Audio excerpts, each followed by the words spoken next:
لا يغرنك تقلب الذين كفروا في البلاد متاع قليل ثم مأواهم جهنم وبئس المهاد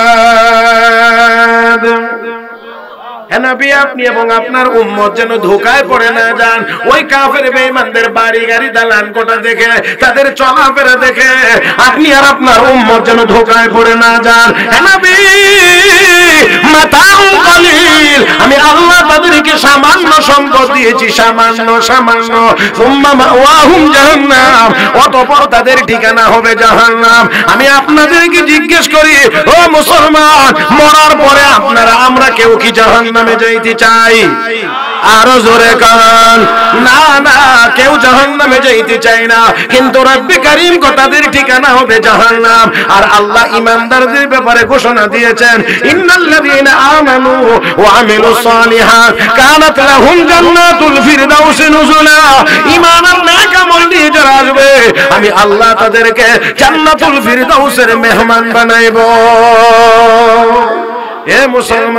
হে মুসলমান একটু আওয়াজ করে বলেন দুনিয়াতে যেই সম্পদ কাফের বেঈমানদের কাছে আছে যেটা আমাদের কাছ থেকে একটু বেশি আছে ওই বেশিটা দিয়ে কি আল্লাহর জান্নাত কিনা যাবে জোরে কোন জান্নাতের নাজ ও নিয়ামতের সাথে কি এই দুনিয়ার ধন দৌলতের কোনো মিল আছে মা ইনদাকুম ইয়ানফাদ ওয়া মা ইনদাল্লাহি বাক আল্লাহ রাব্বুল আলামিন বলেন দুনিয়াতে যা আছে একদিন শেষ হয়ে যাবে আমি আল্লাহর কাছে যে পুরস্কার জান্নাত আছে এটা কোনোদিন শেষ بل تؤثرون الحياة الدنيا والآخرة خير وأبقى আল্লাহ কো দুনিয়ার জীবনকে প্রাধান্য দাও দুনিয়ার জীবন তো ক্ষণস্থায়ী দুনিয়ার নাজ নিয়ামত কম দামি আখিরাত চিরস্থায়ী আখিরাতের নাজ নিয়ামত বেশি দামি কম বেশি দামি দুনিয়ার জীবনে যা আছে কম দামি এটাও আবার কতদিন হাতে থাকবে জানা নাই যে কোনো সময় হাতছাড়া হয়ে যাইতে পারে আর জান্নাত একবার যখন অর্জন হয়ে যাবে রব্বে কারীম বলেন খালিদিনা ফিহা লা ইয়াবগুনা আনহা হিওয়ালা ওই জান্নাতের ভিতরে চিরকাল থাকবে আল্লাহু আকবার কোন চিরকাল জান্নাতের ভিতরে থাকবে কোনদিন এদিক ওদিক যাওয়ার চিন্তা করবে من جاء بالحسنة فله عشر أمثالها ومن جاء بالسيئة فلا يجزى إلا مثلها وهم لا يظلمون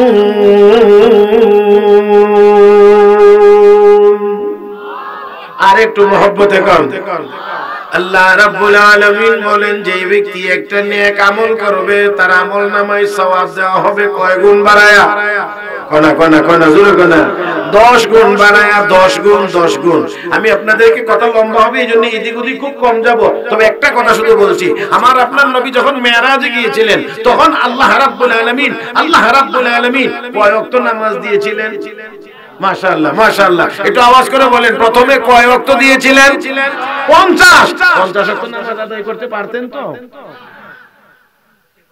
হ্যাঁ মুরব্বিরা মনে পারতেন কি চাচাজি 50 ওয়াক্ত নামাজ একদিনে আদায় করতে পারবেন তো আল্লাহ প্রতি ঘন্টা 2 ওয়াক্তের উপরে পড়ে নামাজ 24 ঘন্টার মধ্যে যদি ভাগ করেন তাহলে 2 ওয়াক্ত হইলে 48 তার মানে 2 ওয়াক্তের চাইতেও একটু বেশি আচ্ছা গনছেন 1 ঘন্টার ভিতরে যদি 2 বার নামাজই পড়া লাগে তাহলে খাইবেন কোন সময় ঘুমাইবেন কোন সময় আরে ওযু করবেন কোন সময় তা আমি তো হিসাব করে দেখছি যদি 50 ওয়াক্তই ঠিক থাকতো তাহলে সাবালক হওয়ার পরে মসজিদে ঢুকাইতো মরার পরে মসজিদ থেকে বের করতে এছাড়া তো আর কোনো উপায়ই নেই এখন এটাও আর একটা ব্যাপার আছে মরার পরে বাইর করে আপনাদের গোসল কাফন দাফন জানাজা এটা কে করাইতো কারণ যে মানুষগুলো আপনাদের এই কাজে যাইতো এরা তো কয়েক ওয়াক্ত নামাজ কাজ হয়ে যেত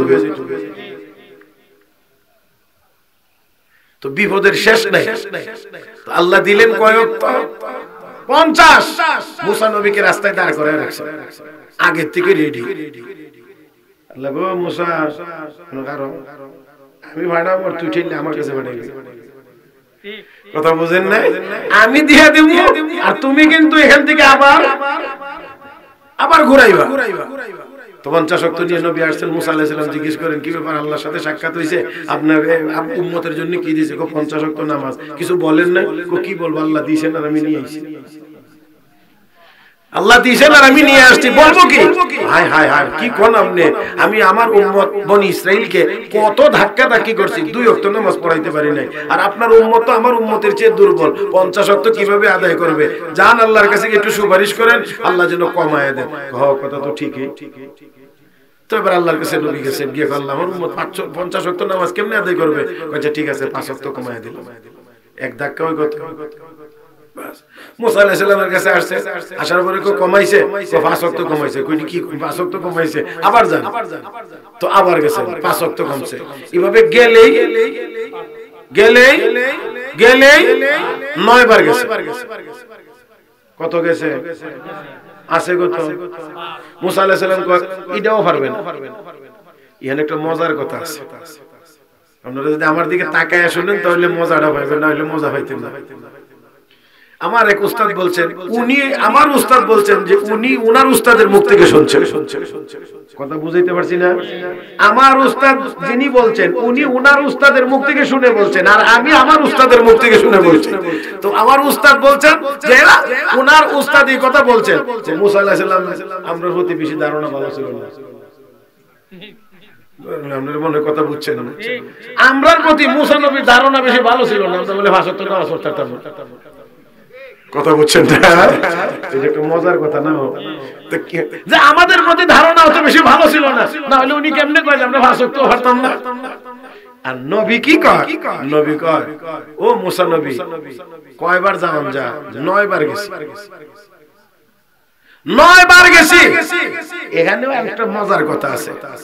তার মানে হলো যে আমি 9 বার গেছি, তোমার যদি এখন অত বেশি দরদ লাগে আমার উম্মতের লাগে, যে তুমি যাও। এরকম আমরা অনেক সময় না, দেখবেন আমি বারে বারে যাইতেছি, 3 বার 4 বার গেছি, আর কত যাওন যা, তোর কোন তোর হলে যা তুই। আমাদের নবীও যেন এমনই একটা ভঙ্গি দেখাইলেন। নবী বললেন না আমার দ্বারা সম্ভব না, 9 বার গেছি। হাত তাস্তা যাইতো যাইতে যাইতে আমি শরম করে বেটা কয়বার যাওন যা।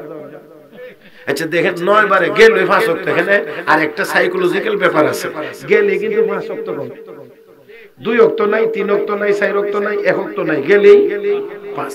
তো এখন আবার যাওয়ার অর্থ কি দাঁড়া? আমার উম্মত নামাজই পড়তো না, আমার উম্মত নামাজই পড়বে না, এটাই কে দাঁড়া। কারণ গেলেই তো 5 ওয়াক্ত কমে। এজন্য রাসূলকে আর যাওয়া আমার দ্বারা সম্ভব না। এবার 5 ওয়াক্ত নিয়েই নবী রওনা করছেন পৃথিবীর দিকে। এখন বলেন আল্লাহ দিয়েছিলেন কত? আছে কত? উম্মতে 45 নাই। আল্লাহ রাব্বুল আলামিন ডাক দিয়ে বলেন হাবিব দিয়েছিলাম 50, সুপারিশ করে কমাইতে কমাইতে রাখলেন মাত্র 5। এখন যদি 50 ঠিক থাকতো 5 ঠিক হয় না, 5 যদি ঠিক থাকে 50 ঠিক থাকে না। হাবিব আপনি আমার বন্ধু, আমি আপনার বন্ধু, আসুন 2 বন্ধু মিলে একটা সমঝোতা করি। সমঝোতা তো আমরা দেশে নির্বাচনে হয়, কথা কয় না। আল্লাহ কি বন্ধুর সাথে সমঝোতা করে? হাবিব আপনার সাথে আমার সমঝোতা, আসুন না একটা সমঝোতা করি। বলি কি? বলে আল্লাহ কয় হাবিব আপনার উম্মত জমিনে আদায় করবে 5, আমি আল্লাহ আসমানে সওয়াব দেব 50। তাহলে আপনিও ঠিক, কয় না আমনেও ঠিক, আমিও ঠিক, মানে 5ও ঠিক 50ও ঠিক, জমিনে 5 আসমানে। এই কামটা করে কোন কাদের ফেরেশতা? তাহলে দেখেন আমল একটা করলেই কয়টা সওয়াব? আল্লাহু আকবার। তাহলে একটু চিন্তা করেন, আজকে এই লাইনে যাব না, সময় নাই, অন্য কোনো দিন সুযোগ হইলে তারপরে দেখাইবো যে এটা হলো এই উম্মতের সব সময়ের পুরস্কার। সব সময়ের পুরস্কার হলো এই উম্মতের একে তাহলে অন্য উম্মতের 10 বছর, আমরা 1 বছর, অন্য উম্মতের 50 বছর, এই উম্মতের কথা কয় না 5 বছর, অন্য উম্মতের 50, এই উম্মতের 5 বছর। তাহলে এবার চিন্তা করে দেখেন অন্যান্য নবীর উম্মতেরা 500 বছর ইবাদত করে যেই সওয়াব, এই উম্মত মাত্র 50 বছর ইবাদত করে সেই সওয়াব। আল্লাহ আমাদের কি সুযোগ দিয়েছেন, আরো সুযোগ আমাদের হায়াতের ভিতরে আছে। এটা আজকে না, আজকে এটা আমার রাস্তায় পড়ছে, এই জন্য আমি এটা বলছি, না আরেকদিন অন্যটা এর পরেগুলো বলবো। আমাদের হায়াতের ভিতরে আরো কি কি আছে। মুহতারাম হাজিরিন, এবারে আসেন, এই ডান কাঁধের ফেরেশতা, এই ডান কাঁধের ফেরেশতা একটা নেক আমল করা মাত্রই সওয়াব কয়টা লিখে দিবে? 10টা। হ্যাঁ, তবে এই 10টা পাওয়ার জন্য কিছু শর্ত শরায়েত আছে, সেই শর্তের দিকেও যাব না, তবে আঙ্গুলে গুনে গুনে বলে দেই। শর্ত হলো 3টা। 1 নাম্বার শর্ত হলো যিনি নেক আমল করবেন তাকে ঈমানদার হওয়া লাগবে। 2 নাম্বার শর্ত হলো শুধু ঈমানদার হইলে হবে না, নেক আমলটা ইখলাসের সাথে করতে হবে, একমাত্র আল্লাহর সন্তুষ্টির জন্য হতে হবে। নাম্বার 3, নবীর শিখানো তরিকা মোতাবেক হইতে হবে। কয়টা লাগবে? 3টা। জানি না কথাগুলো স্মরণ রাখতে পারবেন কতজনে, আল্লাহই ভালো জানেন। তারপর আমি চেষ্টা করছি আপনাদেরকে বুঝাইয়া দেওয়ার জন্য।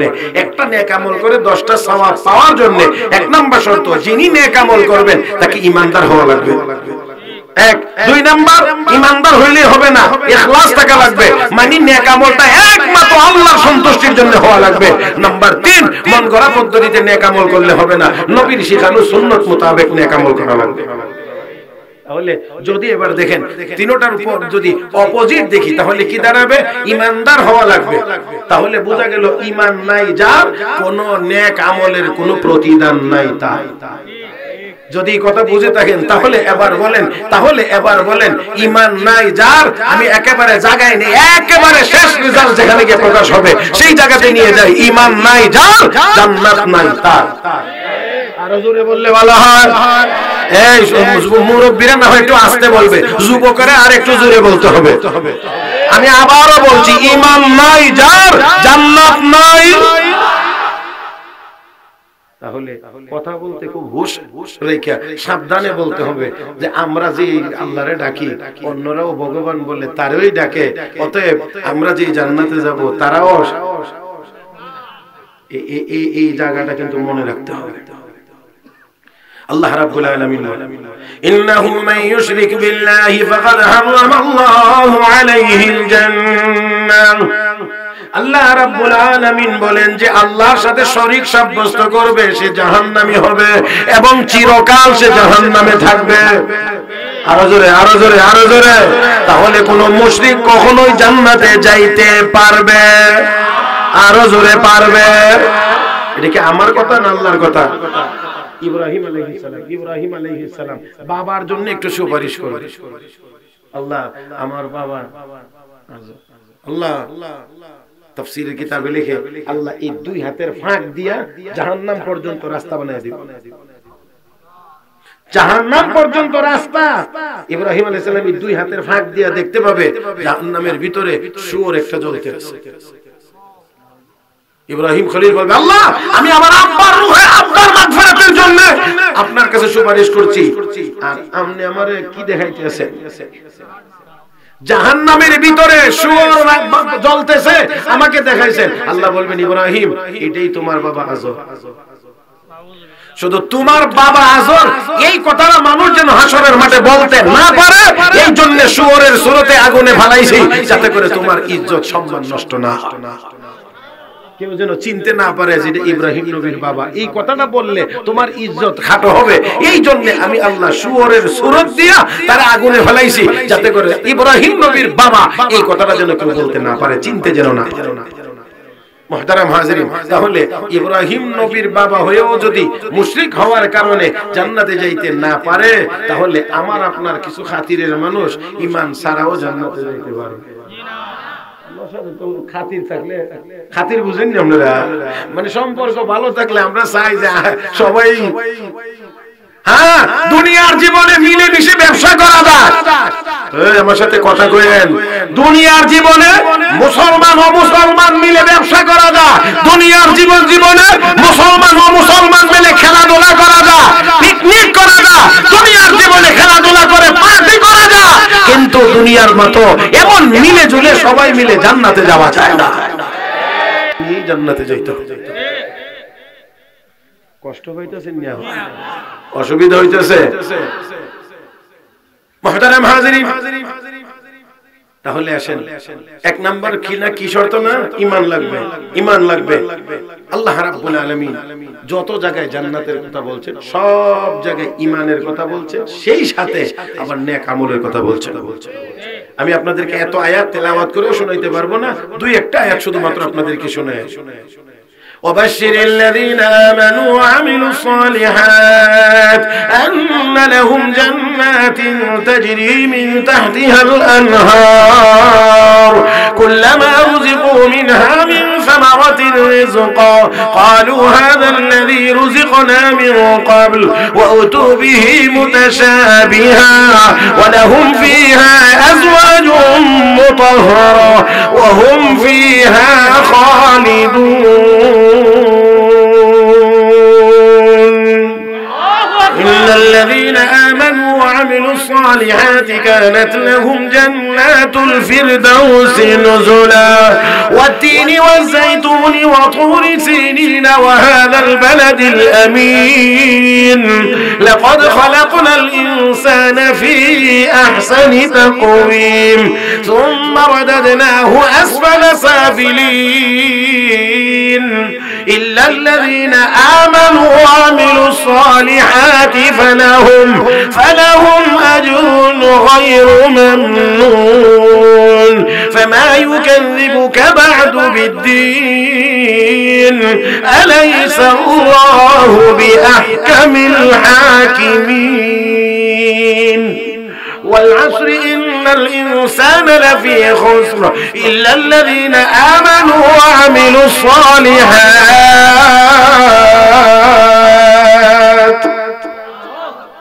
সব জায়গায় ঈমানের সাথে নেক আমলের কথা আছে, ঈমানের কথা আছে, নেক আমলেরও কথা আছে। মুহতারাম হাজিরিন, তাহলে ঈমান নাই যার, জান্নাত নাই।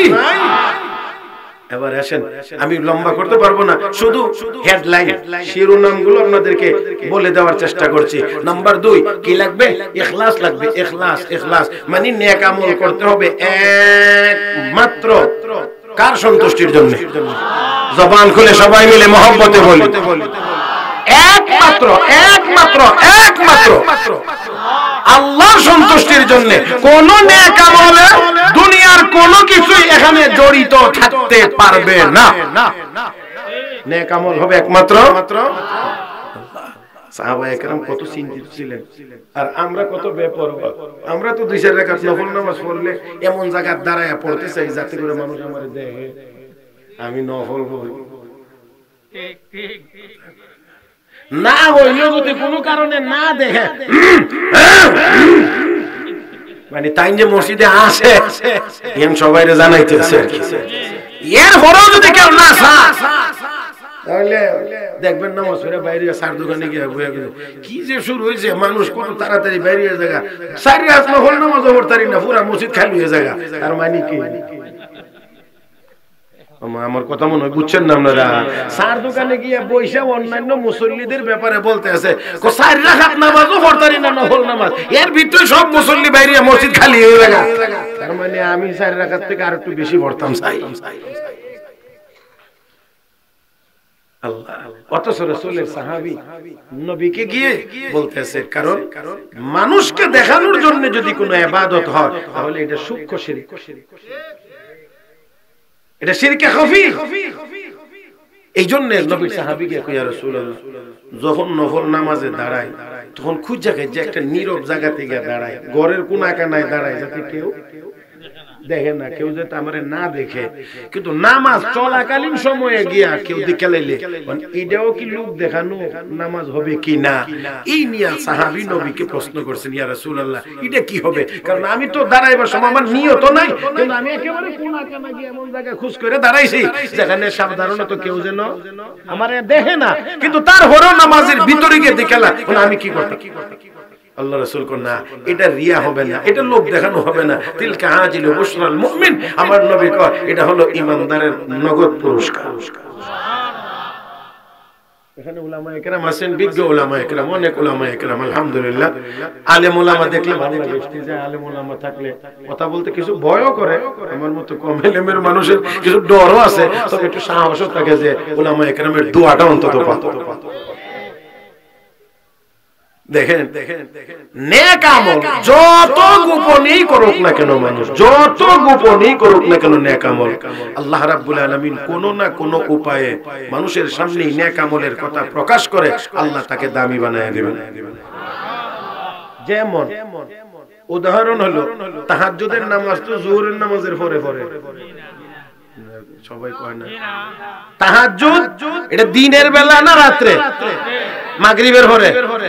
তাহলে এশার পরে পড়া যায়, বাকি উত্তম টাইম হলো রাতের শেষ ভাগে। তখন কেউ যদি একেবারে রাতের শেষ ভাগে 2:30, 3টা, 3:30টার সময় উঠেও যদি তাহাজ্জুদের নামাজ নিয়মিত পড়ে, তাহলে কোনো না কোনো উপায়ে উনি যে তাহাজ্জুদ পড়ে এটা আল্লাহ কোনো না কোনো ভাবে মানুষকে জানায়। এটা জানবার বাকি থাকে না, যার কারণে মানুষ তাহাজ্জুদ ঠিক তাহাজ্জুদ কি দিনও পড়ছে আপনাদের সামনে, তাহলে এরপর আপনারা কেমনে জানলেন তাহাজ্জুদ গুজার যায়? আল্লাহ কোনো না কোনো ভাবে কোনো না কোনো উপায়ে আল্লাহ এই কথা প্রকাশ করে দেন। আচ্ছা আপনাদের এলাকায় তো কোনো সুর টুর নাই, আমাদের এদিকে আছে, আপনাদের সিলেটে সুনামগঞ্জে তো সুর থাকার কথা না, আছে সুর আছে আছে।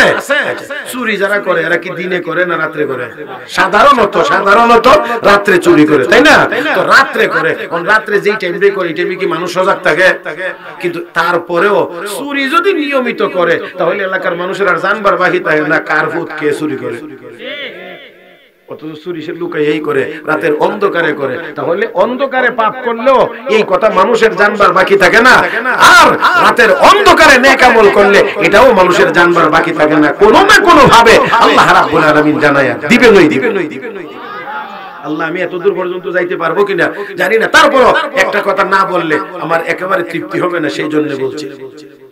হযরত খাজা মঈনুদ্দিন চিশতি আজমিরি রাহমাতুল্লাহি আলাইহি, ওনার নাম তো আমরা সবাই জানি।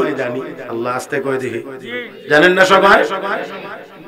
ওনার খলিফা খাজা কুতুবউদ্দিন বখতিয়ারে কাকি রাহমাতুল্লাহি, খাজা কুতুবউদ্দিন বখতিয়ারে কাকি রাহমাতুল্লাহি আলাইহি ওনার ইন্তেকালের সময়ে উনি ওনার আত্মীয়-স্বজনকে বলছেন, আমার জানাজা যে পড়াবে তার মধ্যে 4টা শর্ত থাকতে হবে, 4টা কোয়ালিটি থাকতে হবে, 4টা গুণ থাকতে হবে, তাহলে সে আমার জানাজা পড়াইতে পারবে।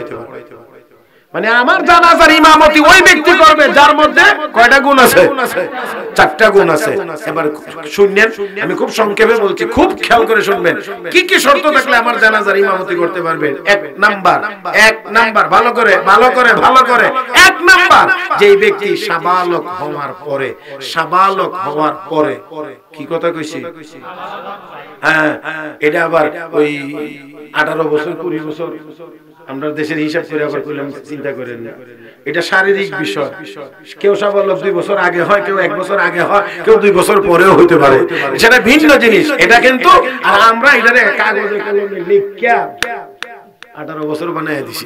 ওখানে 18 বছর আগে যে আকাম কুকাম এটা কি হইব? আল্লাহ মাফ করুক, জানি না প্রত্যেকে এগুলো আমদানি হয়। কিতাবে লেখে সর্বশেষ 15 বছর, কোন আলামত যদি প্রকাশ নাও পায় 15 বছর পরে ধরে নিতে হবে সে সাবালক। তিনি বলছেন সাবালক হওয়ার পরে যার জীবনে কোনোদিন তাকবীরে উলা ছুটে নেই। আর একটু মহব্বতের সাথে সুবহানাল্লাহ কোন। তাকবীরে উলা ছুটে নাই, জামাত ছুটে নাই, কথা বলেন নাই। তাকবীরে উলা আর জামাত এক জিনিসের নাম না। 2 রাকাত নামাজ 1 রাকাত যদি পায়, 1 রাকাত পাইলো সে জামাত পাইলো। 4 রাকাত নামাজের 1 রাকাত যদি পায় তাও সে জামাত পাইলো। এমন কি তাশাহুদে গিয়েও যদি জামাতে শরীক হয় সেও জামাত পাইলো। কিন্তু তাকবীরে উলা হইতে হলে ইমাম সাহেব সূরা ফাতিহা পড়া শুরু করার আগে আগে জামাতে শরীক হইতে হবে। তাহলে সাবালক হওয়ার পরে কোনদিন তাকবীরে উলা ছুটে নাই। নাম্বার 2, যেই ব্যক্তি সাবালক হওয়ার পরে কোনদিন আসরের 4 রাকাত সুন্নত ছাড়েন নাই। বুঝতে পারছেন? এমন ইমাম তো আমরা সবাই হই। আমার ভাইয়েরা, সাবালক হওয়ার পরে কোনদিন তাকবীরে উলা ছুটে নাই। নাম্বার 2, সাবালক হওয়ার পরে কোনদিন আসরের 4 রাকাত সুন্নত কাজা হয় না। 3 নাম্বার, যেই ব্যক্তি সাবালক হওয়ার পরে কোনদিন তাহাজ্জুদ ছাড়ে নাই। 4 নাম্বার হলো যেই ব্যক্তি সাবালক হওয়ার পরে ইচ্ছাকৃতভাবে কোনো বেগানা মহিলাকে দেখেন নাই। এমন এমন ইমাম আমাদের এলাকায় অনেক। হে মুসলমান, একটু খেয়াল করেন, আমি লম্বা করছি না, শুধু পয়েন্টগুলো বলছি। আগেই বলছি যে হেডলাইন। আমার ভাইয়েরা দেখেন, চিন্তা করে 4টা শর্ত।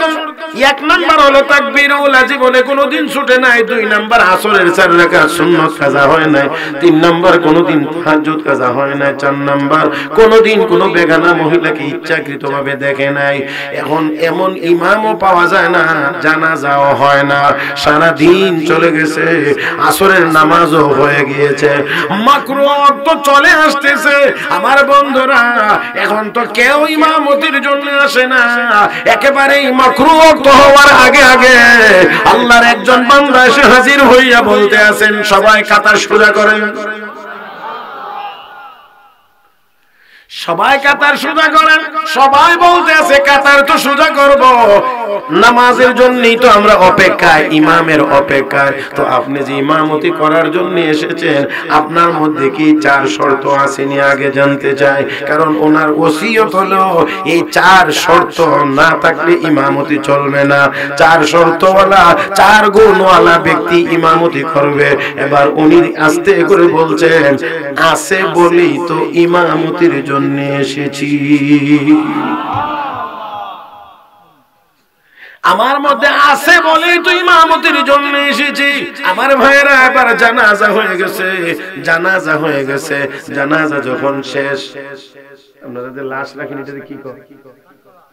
খাটোরা, খাটকরা। আচ্ছা, যা খাটকরা বা খাটোরা বিভিন্ন ভাবে ডাকে। ওই যে খাটোরার মধ্যে লাশ, যে লাশকে সামনে নিয়ে তিনি জানাজা পড়াইলেন, আমার বন্ধুরা, এবার ওই লাশকে তিনি লক্ষ্য করে বলছেন, ও আল্লাহর বান্দা, খেয়াল করে, এই জায়গাটি আমার মূল কথা, ও আল্লাহর বান্দা, আমি এই 4 গুণে গুণান্বিত ছিলাম। দুনিয়াতে কেউ জানতো না, একমাত্র আল্লাহ জানতেন আর আমি জানতাম।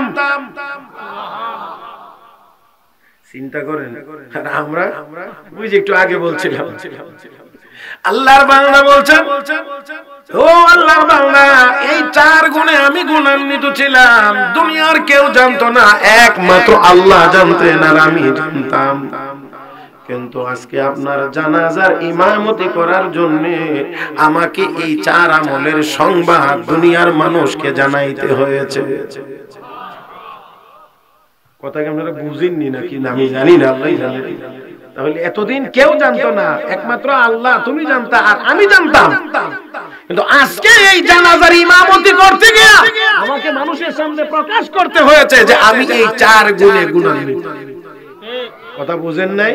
তার মানে হলো, যিনি মৃত ব্যক্তি, যে আল্লাহর বান্দা খাজা কুতুবউদ্দিন বখতিয়ার কাহি রাহমাতুল্লাহ আলাইহি, উনারই খলিফা, যিনি নামাজের ইমাম, জানাজার ইমামতি করেছেন, উনারই খলিফা, উনারই খলিফা আমার ভাইয়েরা, ভারতবর্ষের শাসক সুলতান শামসুদ্দিন আলতামাস রাহমাতুল্লাহি আলাইহি। এত নেক আমলে অভ্যস্ত, এত বড় 4 গুণে গুণান্বিত, দুনিয়ার কেউ জানে না, একমাত্র আল্লাহ জানে না, উনি জানেন। এই জন্য পীর সাহেব ইন্তেকালের আগে শর্তগুলো লাগাইয়া দিবেন, যাতে করে অন্ততপক্ষে জানাজার ইমামতির মাধ্যমে হইলো দেশের মানুষ যেন জানতে পারে যে আল্লাহর এই বান্দা এই গুণে গুণান্বিত, তার সম্মান এবং মর্যাদা যেন মানুষের সামনে বেড়ে যায়। সেই কারণে ওনার মুখ দিয়ে এই শর্তগুলো আল্লাহ বের করে দিয়েছে। না হইলে জানতো না কেউ যে তাইনের মধ্যে এই আমল আছে। আল্লাহ জানানোর জন্য ওই পীর সাহেবের জবান দিয়া কইছে যে তুই এইগুলি ক। আমার জানাজার ইমামতি কে করবে? 1 নাম্বার গুণ হইল, জীবনে তাকবীরে উলা ছুটে নাই, জীবনে কোনোদিন আসরের 4 রাকাত সুন্নাত কাজা হয় নাই, কোনোদিন তাহাজ্জুদ কাজা হয় নাই, কোনোদিন বেগানা মহিলাকে ইচ্ছাকৃতভাবে দেখে নাই। উনারই খলিফা সুলতান শামসুদ্দিন আলতামাস রাহমাতুল্লাহ আলাইহি ওই জানাজার ইমামতি করেছিলেন।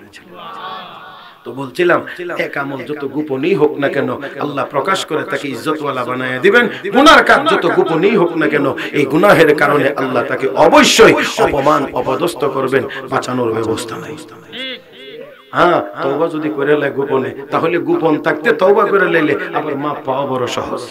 যাক, সেদিকে আসুন। আমি বলতে চাইছিলাম যে কথাটা, যে ডাইন কাদের ফেরেশতা একটা নেক আমল করলে 10টা সওয়াব লিখে দেওয়ার জন্য শর্ত 3টা। 1 নাম্বার ইমানদার হওয়া লাগবে, 2 নাম্বার হলো এই নেক আমল একমাত্র কার সন্তুষ্টির জন্য হওয়া লাগবে? আল্লাহর। এটার নাম ইখলাস। এটার নাম ইখলাস। এজন্য আপনারা সবাই জানেন বুখারী শরীফের একবারে প্রথম হাদিস, عن عمر بن الخطاب رضي الله تعالى عنه قال قال رسول الله صلى الله عليه وسلم إنما الأعمال بالنيات وإنما لكل امرئ ما نوى فمن كانت هجرته إلى الله ورسوله فهجرته إلى الله ورسوله ومن كانت هجرته إلى دنيا يصيبها أو امرأة يتزوجها فهجرته إلى ما هاجر إليه أو كما قال عليه الصلاة والسلام। নবী কয় প্রত্যেকটা ভালো কাজের ভালো ফলাফল ভালো নিয়তের উপরে নির্ভরশীল। এই হলো 2। 3 নম্বর হলো আপনার মন গড়া পদ্ধতিতে নেক আমল করলে হবে না, নবীর শিখানো তরিকা মোতাবেক নেক আমল করতে হবে। আরো জোরে, আরো জোরে, আরো জোরে, আরো জোরে। আমার ভাইয়েরা, নবীর শিখানো পদ্ধতিতে করার নাম সুন্নাত, আর মন গড়া পদ্ধতিতে করার নাম বিদআত। সোজা কথা, সোজা কথা। নবীর শিখানো তরিকা মোতাবেক করার নাম, আর মন গড়া তরিকায় করার নাম বিদআত। তাহলে একটা কথা শুধু বলছি, সেটা হলো এই, নবীর তরিকায় আছে আযানের পরে দরুদ শরীফ পড়ে দোয়া পড়া। আযানের পরে দরুদ শরীফ পড়বেন, তারপরে আল্লাহুম্মা রাব্বা হাযিহি দাওয়াতি তাম্মা, এই দোয়াটা পড়বেন। কথা বুঝেন না মনে হয়? এটা হলো নবীর তরিকা। আযানের পরে দরুদ, দরুদের পরে দোয়া। এখন যদি কেউ দরুদ শরীফ নবীর উপরে পড়ব, তো না আযানের আগে দা পড়া লাইনা, তাহলে এটা দরুদ হবে না, এটা তোমার মন গড়া হওয়ার কারণে এটা সুন্নাত হবে না, এটা বিদআত হবে। আমি আশা করি কথা বুঝতে পেরেছেন। তাহলে আসেন, আপনাদের কি স্মরণ আছে ডাইন কাদের ফেরেশতার কাজ নাকি নেক আমল? কয়টা লেখে? কয়টা? একে 10। একটা নেক আমল করবেন, ডাইন কাদের ফেরেশতা সাথে সাথে 10টা সওয়াব লিখে দেবে, যদি ওই 3 শর্ত মোতাবেক হয়।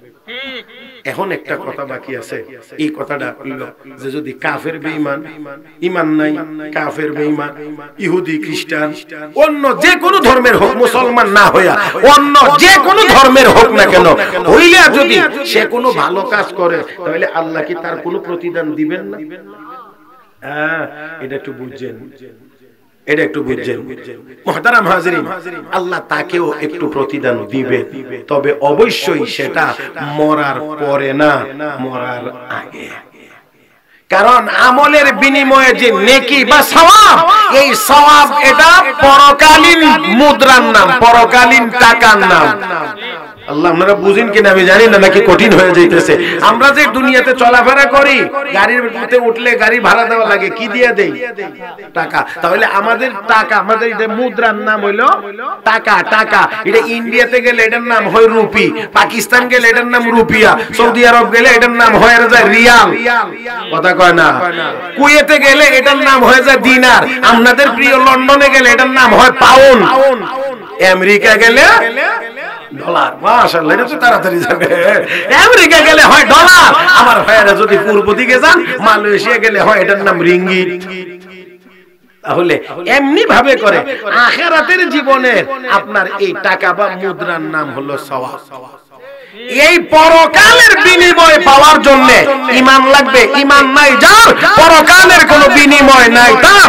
আর যদি কোনো মানুষ ঈমান ছাড়া নেক আমল করে, তাহলে আল্লামা হাফেজ জালালউদ্দিন সুয়ুতী রাহমাতুল্লাহ আলাইহি তাফসীর আদ-দুররুল মানসুরের ভিতরে উল্লেখ করেছেন যে আল্লাহ তাকে দুনিয়াতে কিছু পুরস্কার দিয়ে দিবেন।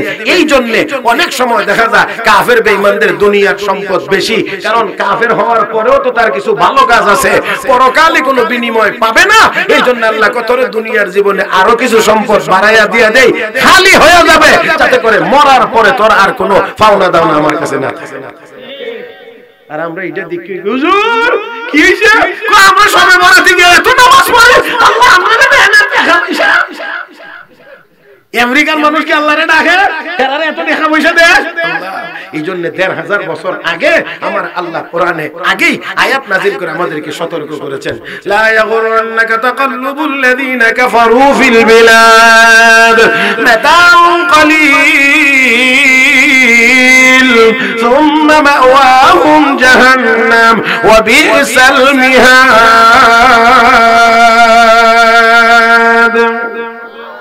নবী আপনি এবং আপনার উম্মত যেন ধোঁকায় পড়ে না যান ওই কাফের বেঈমানদের বাড়ি গাড়ি দালান কোঠা দেখে, তাদের চলাফেরা দেখে আপনি আর আপনার উম্মত যেন ধোঁকায় পড়ে না যান। নবী মাতাউন কালিল, আমি আল্লাহ তাদেরকে সামান্য সম্পদ দিয়েছি, সামান্য সামান্য। সুম্মা মাওয়াহুম জাহান্নাম, অতঃপর তাদের ঠিকানা হবে জাহান্নাম। আমি আপনাদেরকে জিজ্ঞেস করি ও মুসলমান, মরার পরে আপনারা আমরা কেউ কি জাহান্নামে যাইতে চাই? আরো জোরে কান, না না, কেউ জাহান্নামে যাইতে চায় না, কিন্তু রব্বে কারীম কো তাদের ঠিকানা হবে জাহান্নাম। আর আল্লাহ ঈমানদারদের ব্যাপারে ঘোষণা দিয়েছেন, ইন্নাল্লাযীনা আমানু ওয়া আমিলুস সালিহাত কানাত লাহুম জান্নাতুল ফিরদাউস নুজুলা। ঈমান আর নেক আমল নিয়ে যারা আসবে আমি আল্লাহ তাদেরকে জান্নাতুল ফিরদাউসের মেহমান বানাইবো।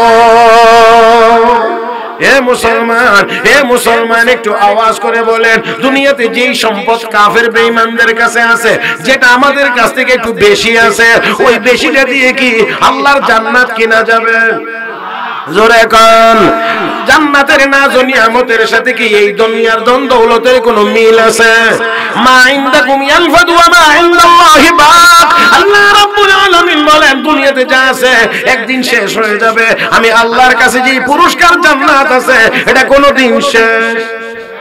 বাল তুযিরুনাল হায়াতাদ দুনিয়া ওয়াল আখিরাতু খায়রু ওয়া আবকা।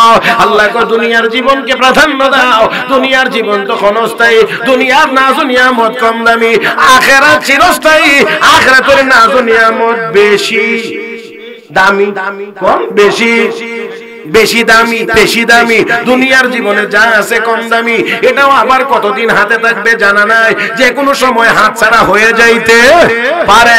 আর জান্নাত একবার যখন অর্জন হয়ে যাবে, রব্বে কারীম বলেন, খালিদিনা ফিহা লা ইয়াবগুনা আনহা হিওয়ালা। ওই জান্নাতের ভিতরে চিরকাল থাকবে। আল্লাহু আকবার করুন। চিরকাল জান্নাতের ভিতরে থাকবে, কোনদিন এদিক ওদিক যাওয়ার চিন্তা করবে আপনারা কেউ কেউ বলবেন জান্নাতের ভিতরে এত নাজ ও নিয়ামত, এত নাজ ও নিয়ামত, সব সময় সুস্বাদু খাবার, শুধু মজা মজা মজা মজা মজা, মুরগার রান, গরুর গোশত, এই মাছ কই মাছ, এটা হেডা অমুক তমুক, এইগুলি খাইতে খাইতে তো মাঝে মাঝে একটু ভর্তা টর্তা খাইবার মন আছে। বুঝাইতে পারছি না? কুরবানির গোশত একদিন, 2 দিন, 3 দিন খাওয়ার পর এবার একটু মাছটা গুড়াগাড়া মাছ একটু ভর্তা টর্তা দিয়ে খাইতেছি তো 3 দিন ধরে গোশত, তাহলে বোঝা গেল গরুর গোশত এত মজা হওয়ার পরেও 3 দিন পরে গেলে একটু রুচি পরিবর্তন করা লাগে, একটু ভর্তা টর্তা খাইলে আবার খাইবার মনে চায়। কিন্তু জান্নাতে তো এই কম দামি খাবারের কোনো ব্যবস্থা হয় না রে, কোনো ব্যবস্থা। আপনি কি চান যে দুনিয়ার হিসাবে আমরা জান্নাত চলবে? তো দুনিয়াই হইতো, জান্নাত হইলে কোনটা? আমার ভাইয়েরা, জান্নাতের ভিতরে, জান্নাতের ভিতরে, জান্নাতের ভিতরে কোন খাবার বেমজা হবে না, বেমজা লাগবে না, এটা লাগতে পারে না। এর অনেকগুলো কারণের এক কারণ হলো, একটু খেয়াল করে দেখেন, সূরা ফাতিহা সারাটা জীবন ভর নামাজে তিলাওয়াত করতেছেন, আজও মজা কমছে না। জোরে জোরে জোরে জোরে সূরা ফাতিহা নামাজের ভিতরে তেলাওয়াত হচ্ছে হচ্ছে হচ্ছে হচ্ছে, হইতেই থাকবে, শুনতে আছেন, কোনদিন মজা কমছে? কম লাগে না, কম লাগে না। তাহলে যেই আল্লাহ এটা পারেন, ওই আল্লাহ জান্নাতের খাবার এমন ভাবেই তৈরি করবেন কোনদিন বেমজা। নাম্বার 2, জান্নাতের খাবার দেখতে একই রকম লাগবে, স্বাদ ভিন্ন হবে। একটা আপেল, কথার কথা ধরেন না, এটা একটা আপেল, এটা এখন খাইছেন, এটা এক মজা, কতক্ষণ পরে আরেকটা গিয়ে পারবেন, দেখবেন দেখা যাবে এটার মতোই, কিন্তু এটা খাইয়া দেখবেন এটা আরেক মজা। আর আসতে কোন সুবহানাল্লাহ, যেমনি কোন সুবহানাল্লাহ বোঝা যায়, এমন আপেল গাছ আপনার বাড়ির খান্দা তো আছে। কষ্ট হইতেছে না? চলবে আর একটু? হ্যাঁ, পিছনের বেশি জোর দিয়া কয় না, চলবে আর একটু? মাশাআল্লাহ, নারে তাকবীর। আল্লাহ সবাই কবুল করো, মঞ্জুর করো, জোরে বলি আমিন, আর জোরে বলি আমিন। মুহতারাম হাজিরিন, তাহলে দুনিয়ার জীবনে কাফের বেঈমানরা যে কিছু ভালো কাজ করে, বিনিময়ে আল্লাহ কোন তোর দুনিয়া আরেকটু বাড়ায়া দিলাম, খেলা। তবে যতই বাড়ায়া দেখ না কেন, আর আমরা মনে করি যে তারা কত টাকার মালিক, কত না জানি আরামে, কত না জানি শান্তি। খোঁজ নিয়ে গিয়ে দেখেন, দেখা যায় কিন্তু শান্তি অনুভব করার জায়গাটার নাম বলতে পারেন এটা কোনটা?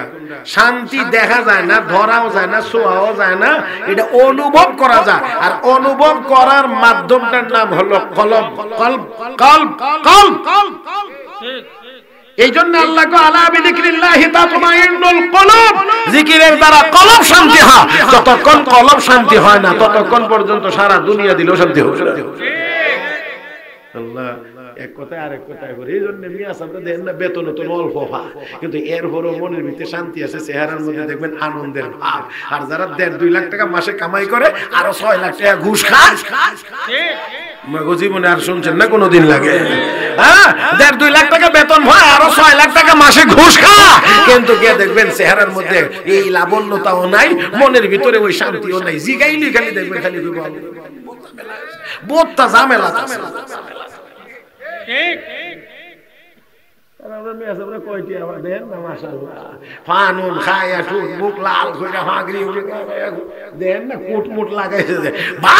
দেখলে বোঝা যায় 2-2.5 লাখ টাকার কম হইতো না বেতন মাসে। কথা কয় না? আলহামদুলিল্লাহ, সুম্মা আলহামদুলিল্লাহ। সবচেয়ে বড় কথা হলো, কম না বেশি বড় কথা না, এই কলবের ভিতরে এত অস্থিরতা নাই যেটা দুনিয়াদারদের ভিতরে আছে। এই অস্থিরতা নাই। কেন নাই? ওই যে আলা বিযিকরিল্লাহি তাতমাইন্নুল কুলুব, জিকিরের দ্বারা কলব শান্তি হয়, কলব শান্তি হয়। কারণ ওই কোরআন ওয়ালারা, ওই আলেম উলামা, তারা কোরআনের তেলাওয়াত করে, জিকির আজকার করে, সুবহানাল্লাহ আলহামদুলিল্লাহ পড়ে, আমার ভাইয়েরা নামাজ পড়ে, এই যে আল্লাহর জিকিরে মশগুল, এই জন্য তাদের কলবের ভিতরে এত অস্থিরতা নেই। আল্লাহ আমাদের সবাইকে বুঝার তৌফিক দান করুন, মহব্বতের সাথে বলি আমিন। কাফের বেঈমানদেরকে আল্লাহ এই জন্য একটু বাড়ায়া দেন। মনে আছে যে কিছু ভালো কাজ তো করে, আরেকটু কারণ মরার পরে যাতে আর কোনো কিছু চাইতে না পারে, কোনো কিছু যেন না পারে। কারণ মরার পরে কিছু পাওয়ার জন্য শর্ত হলো ঈমান। কি লাগবে? কি লাগবে? ঈমান লাগবে। আল্লাহ আমাদেরকে ঈমানদার হিসেবে কবুল করেছেন, এই জন্য শুকরিয়া আদায় করি, সবাই বলি আলহামদুলিল্লাহ। মুহতারাম হাজিরিন, তাহলে ডান কাদের ফেরেশতার কাজ হলো একটা নেক আমল করলেই, নেক আমল করা মাত্রই কয়টা সওয়াব লিখবে? কয় না 10টা। শর্ত হইল 3টা, ঈমান লাগবে, ইখলাস লাগবে, সুন্নাত লাগবে। ও মুসলমান, নাম্বার ফেরেশতা বাম কাঁধে। ওই বাম কাঁধের ফেরেশতার কাজ হলো ওই লোকটা যদি কোনো গুনার কাজ করে, সাথে সাথে গুনাহ লিখতে পারবে না, ডান কাঁধের ফেরেশতাকে জিজ্ঞেস করবে, স্যার গুনার কাজ করছে লিখবনি? কারণ এই দুইজনের মধ্যে ডান কাঁধের ফেরেশতা হলো অফিসার, বুঝে না? অফিসার। এই জন্য বাম কাঁধের ফেরেশতা ডান কাঁধের ফেরেশতাকে জিজ্ঞেস করবে, স্যার গুনার কাজ করছে লিখবনি? তখন কয় না, একটু সুযোগ দাও, দেখো তওবানি করে ফেলে। যদি তওবা করে ফেলে এমনি মাফ হয়ে যাবে, খামোখা লেখার দরকার নাই। একবার সুযোগ দেওয়া হলো, যদি তারপর তওবা না করে আবার জিজ্ঞেস করে, তওবা তো করে নাই, এখন কি করব? আরেকবার সুযোগ দাও, দেখো তওবানি করে। আবারও সুযোগ দেওয়ার পরে যদি তওবা করে ফেলে, তাও মাফ, লেখা হয় না। তারপরও যদি না তওবা করে, তওবা যদি করে না, 3 নাম্বার বার বলে, তারপরে সুযোগ দাও, 3 নাম্বার বারও যদি তওবা করে না, এবার 3 বার সুযোগ দিলাম, তওবা করে নাই, কি করব? তাহলে এবার তুমি আমলনামায় একটা গুনাহ লিখে দাও। ও মুসলমান, তখন তার আমলনামায় একটা গুনাহ লেখা হয়। একটু খেয়াল করেন, একটু মাত্র খেয়াল করেন, নেক আমল করলে 10টা, গুনার কাজ করলে কয় না গুনার কাজ করলে একটা। ও মুসলমান, একটু সামান্য সময়ের জন্য খেয়াল করেন, আমার আল্লাহ কত বড় দয়া করেছেন, সওয়াবের বেলায় 10 গুণ বাড়ায়া দিয়েছেন। ও মুসলমান, গুনাহও যদি এমন করেই হইতো তাহলে আমাদের কি উপায় হইতো? একটু তাকায়া দেখেন, আজকে বর্তমান সময়ে আমরা মুসলমান কি পরিমাণ গুনার কাজে লিপ্ত, কি পরিমাণ গুনার কাজে আমরা এখন লিপ্ত। ও বন্ধু, একটু ভালো করে খেয়াল করেন, যদি গুনাহ 1 এ 10 হইতো আমাদের গুনার পাহাড় কত বড় হয়ে যাইত। কিন্তু রব্বি করিম কয় না না না, একটার বেশি লেখা যাবে না। এ ডান কাদের ফেরেশতা, তোমাকে অর্ডার দিলাম, যখনই শর্ত মোতাবেক নেক আমল হবে, একটা আমল করা মাত্রই 10টা সওয়াব লিখে দিবে। আর বাম কাদের ফেরেশতা, তুমি ডান কাদের ফেরেশতার অনুমতি নিয়ে লিখবা, তাও একটার বেশি। من جاء بالحسنة فله عشر أمثالها ومن جاء بالسيئة فلا يجزى إلا مثلها وهم لا يظلمون। আল্লাহ রাব্বুল আলামিন বলেন, নেক আমল করলে 10টা, গুনার কাজ করলে হবে একটা। ও মুসলমান, একটু চিন্তা করেন, এটা আমার আল্লাহর কত বড় দয়া। যদি আমার আল্লাহ এটা করে দিতেন সমান, তাহলে আমাদের তো উপায় ছিল না, উপায় থাকতো না। এরপরেও তো একটু যদি আমরা দেখি, অনেক মুসলমান এমন পাওয়া যাবে ঘুম থেকে উঠার পরে আবার ঘুমানো পর্যন্ত এমনও দিন যা একটা নেক আমল আমরা করি না। কিন্তু গুনার কাজ হইতে আছে, এটার মধ্যে কোনো সন্দেহই নেই। আমি আপনাদেরকে আঙ্গুল দিয়ে গোতা দিয়ে দেখায় দিতে পারবো না, আপনারা নিজেরা খুঁজলে একটু পাবেন। যদি এই মাথাটা সুস্থ থাকে, আর যদি এটাও অসুস্থ হয়ে যায়, গান্দা হয়ে যায়, তাহলে আর কিছু করারও নাই, আর কিছু বলারও। কবরস্থানের পাশে এক যুবক গান বাজাইতেছে, আওয়াজ কবর পর্যন্ত যা, যেখানে দোকানে গান বাজাইতেছে, এটা কবরস্থানের পর্যন্ত যা। আমি বললাম, কিও ভাই, এটার একটু বন্ধ রাখলে তো পারো, পাশে কবরস্থান, একটু কেমন লাগে কবরস্থান পাশে মেলে গান বাজা। সে আমার কথা বন্ধ করছে, কিন্তু এরপরও বলতে আছে, কত গান শুনতেছি, এটা আর কি খারাপ। আপনারা নাউজুবিল্লাহ মনে কালকে নাস্তার পরে কইবেন, একটু গান শুনতেছি, এটা আর কি খারাপ। এখন আপনারা কি বুঝছেন যে গান যে খারাপ, এটাও অনেক মুসলমানের মাথা থেকে মুছে গেছে। আমি জানি না আপনাদের কতটা বুঝে আসছে আর কতটা আসে না, আমি জানি না। তবে আমি একটা কথা বলি, উলামায়ে কেরাম এখানে আছেন, ভুল হলে আমি সংশোধন করে নেব। গুনার কাজ কেউ যদি গুনাহ মনে করে যে আমি গান শুনতেছি গুনাহ, এটা গুনার কাজ, তারপর